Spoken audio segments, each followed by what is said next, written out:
Assalamualaikum warahmatullahi wabarakatuh. Perkenalkan, nama saya Sugianto dari kelas TOM. Kali ini saya akan membahas tema hak dan kewajiban warga negara Indonesia di era pandemi COVID-19 untuk memenuhi tugas mata kuliah kewarganegaraan. Mau tahu selengkapnya? Sebelum saya menjelaskan lebih lanjut, saya akan menjelaskan terlebih dahulu bagaimana apa sih definisi dan hak dan kewajiban sebagai warga negara. Hak adalah menurut Kamus Besar Bahasa Indonesia memiliki makna atau kewenangan perusahaan untuk berbuat sesuatu yang sudah ditetapkan dalam undang-undang atau aturan dari pemerintah dan kekuasaan yang benar atas sesuatu untuk menuntut sesuatu serta wewenang menurut hukum. Dan kewajiban adalah menurut Kamus Sosiologi Antropologi, kewajiban adalah segala sesuatu yang berkenaan dengan suatu tugas atau pekerjaan yang harus dilaksanakan berdasarkan Kamus atau Antropologi. Kewajiban merupakan sesuatu yang wajib dan harus dilakukan, yang biasanya mencakup tugas ataupun pekerjaan. Jadi hak adalah sesuatu yang kita dapat dan kewajiban adalah sesuatu yang harus kita kerjakan. Di dalam hak dan kewajiban sebagai warga negara Indonesia ada macam-macam hak, yaitu ada 5 ya. Yang pertama yaitu adalah hak legal dan hak moral, yang keduanya adalah hak positif, dan hak negatif yang ketiganya hak khusus dan hak hukum, dan yang keempat adalah hak individual dan hak sosial, yang terakhir adalah hak absolut. Dalam materi hak dan kewajiban sebagai warga negara ini, saya mengambil contoh kasus yang sempat ngetren pada tahun-tahun waktu COVID ya di seluruh dunia. Itu tersebut adalah wabah pandemi COVID-19.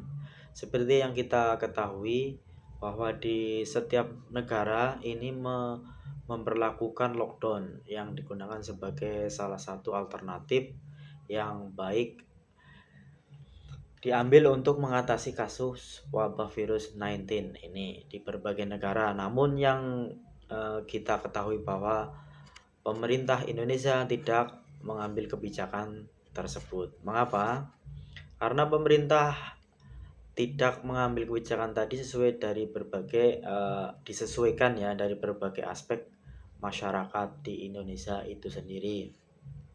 Jadi aspek Indonesia ini tidak cocok untuk menggunakan lockdown menyeluruh ini, dikarenakan contohnya salah satu adalah ekonomi masyarakat Indonesia yang masih menengah ke bawah, dan tidak sedikit yang hidupnya tergantung pada pekerjaan harian. Apabila di lockdown ini diberlakukan di Indonesia, maka ekonomi Indonesia akan semakin menurun dan beberapa masyarakat tidak dapat memenuhi kebutuhan untuk kehidupan, dan bagaimanapun pemerintah harus tetap memperhatikan dan mempertimbangkannya. Bagaimana budaya kondisi sosial masyarakat khususnya Indonesia sendiri barulah memutuskan sesuatu kebijakan. Maka dari itu, dari aspek yang sudah disebutkan saya tadi, bahwa memang pemerintah harus tetap memperhatikan dan mempertimbangkan bagaimana budaya kondisi sosial masyarakat khusus di Indonesia sendiri, barulah memutuskan suatu kebijakan yang sebetulnya tidak semua negara akan baik dan berhasil dalam menghadapi COVID-19 ini dengan melakukan lockdown. Karena saya bisa mendapat ambil contoh di India, dianggap belum berhasil menjadikan lockdown sebagai solusi terbaik mengatasi wabah ini dalam melanda negaranya. Lantas di Indonesia memperlakukan apa selain lockdown? Jadi di Indonesia ini mengenal istilah dengan karantina wilayah. Apa sih itu karantina wilayah? Berdasarkan Undang-Undang Kekarantinaan Kesehatan, ketentuan ini diatur dalam Undang-Undang Nomor 6 Tahun 2018 tentang kekarantinaan kesehatan. Karantina wilayah dilakukan di situasi kesehatan masyarakat. Dikategorikan darurat dalam satunya karena jika penyakit menular atau seperti wabah COVID-19 ini terkait karantina wilayah, hal tersebut diatur dalam pasal 49 ayat 1 Undang-Undang Kekarantinaan Kesehatan. Karantina wilayah merupakan salah satu dari 4 opsi yang bisa diambil pemerintah bila ingin menerapkan kebijakan karantina dan menyikapi sesuatu masalah kesehatan di tengah masyarakat selain karantina di rumah ya. Karantina rumah sakit ataupun pembatasan sosial berskala besar yang pada saat itu dilakukan. Selanjutnya, anggota masyarakat di karantina tidak boleh keluar masuk wilayah karantina. Lalu dinyatakan jika masyarakat yang menderita penyakit yang sedang diantisipasi akan langsung diisolasi serta segera dirujuk ke rumah sakit. Jadi apabila karantina dilakukan, masyarakat tidak boleh keluar, dan apabila ada yang terjangkit harus cepat dirujuk ke rumah sakit. Mengapa kita diam di rumah aja itu? Salah satu kewajiban kita sebagai warga negara untuk menjalankan peraturan dari pemerintah, karena hak dan kewajiban adalah dua hal yang tidak dapat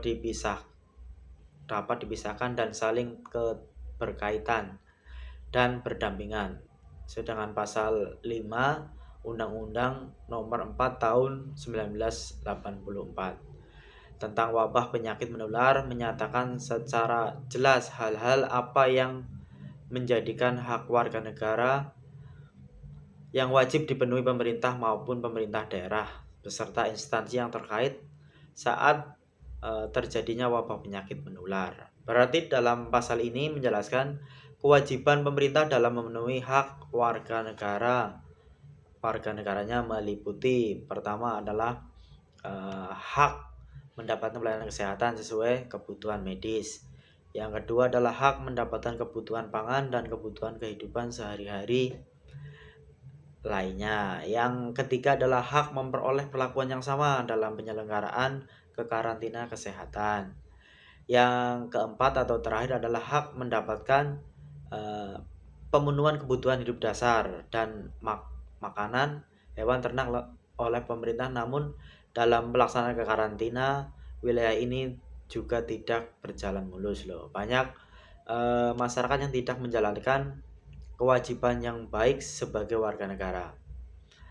Contohnya adalah sejak pembatasan sosial berskala besar atau PSB diterapkan pada contoh kasus ya, Jumat 10 bulan 4 2018 ini lalu lintas pergerakan orang di Jakarta terpantau sepi. Suasana ini pun terus terasa hingga Minggu tanggal 12 bulan 4 2018. Namun sehari setelahnya kesunyian itu mulai pecah ya. Keramaian lalu lintas mulai kembali mewarnai sejumlah ruas di ibu kota.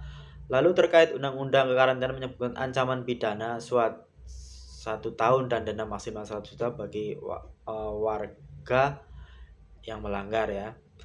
Saran saya untuk kasus ini adalah seharusnya kewajiban warga negara yang harus dilakukan pada PSB ini tidak keluar rumah, juga dibarengi oleh hak yang harus diterima dengan memberikan bantuan uang tunai atau makan yang menjadi haknya dekat, karena banyak isu-isu yang ada di sosial media bahwa banyak sekali masyarakat yang masih keluar rumah dalam tujuannya untuk memenuhi kebutuhan, untuk mencari uang. Bahkan ada juga yang masyarakat yang harus mereka terpaksa bertindak kriminal agar masuk penjara demi mendapatkan makanan yang mereka pikir bahwa mereka sebaiknya masuk ke penjara saja daripada dia harus di rumah dan berdiam diri di rumah.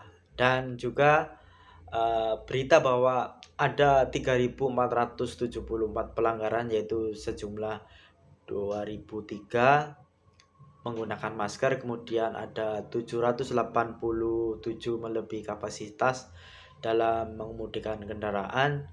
Ini misalnya kendaraan yang harus diisi 3 orang tetapi diisi 4 orang. Jadi dalam PSBB ini ditetapkan bahwa setiap kendaraan yang harus menjaga jarak, ketika ada 2 kendaraan per motor mereka harus satu alamat, dan ketika di mobil mereka bertiga, ya 1 di depan 2 di belakang, mereka juga harus menjaga jarak.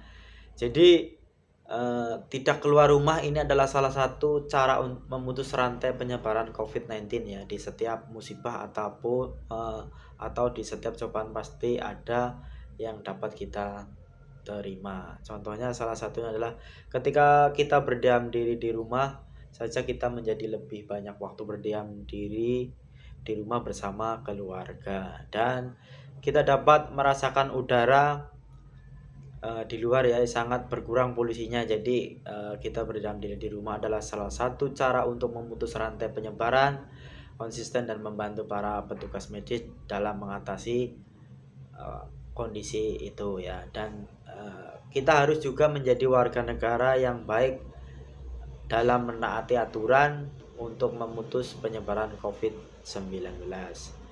Mungkin demikian dari saya Sugianto. Mohon maaf bila ada salah kata, dan semoga teman-teman di rumah dapat selalu sehat dan diberi kemudahan di setiap urusannya.